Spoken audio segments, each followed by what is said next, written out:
The vice chairman was at the time addressing the media at the Chamber's Waterloo Georgetown office during a press conference when he said that he would like the policy to finally move from the draft stage to legislation. The Chamber would like to finally see that local content policy move from draft. And I mean, we have spent consulting dollars on it and had a draft and had a revised draft.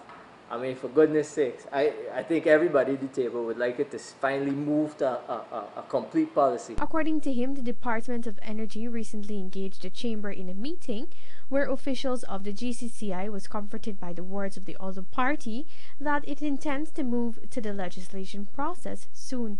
Asked by reporters if he was comfortable with the oil company ExxonMobil finalizing the local content policy, Boyer said that he is least concerned with who is creating the document. We had an independent person then, using the way you framed it up, Anthony Paul, who's from a sister country in Trinidad, and he left us hanging as far as I'm concerned. So, in that case, I am really more concerned about getting the policy done and seeing what's in the policy. Regardless of who's getting it done. Correct. Because at some point, we got to get the language done. And right now, I'm not sure what the contract and how much was paid to Anthony Paul and what it said that his deliverable was, but all we have is a draft. Whoever takes a draft to final policy, because at the final policy stage, you'll really see independence or not.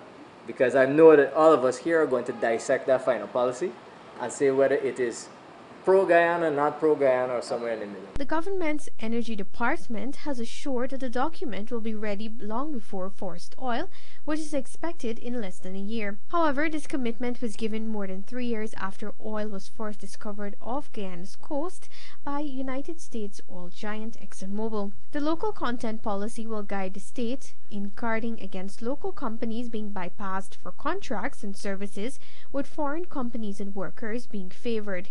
Business Minister Dominic Gaskin has said that the second review of the local content policy is expected to be completed by the first quarter of 2019, as government wants the new legislation to be balanced.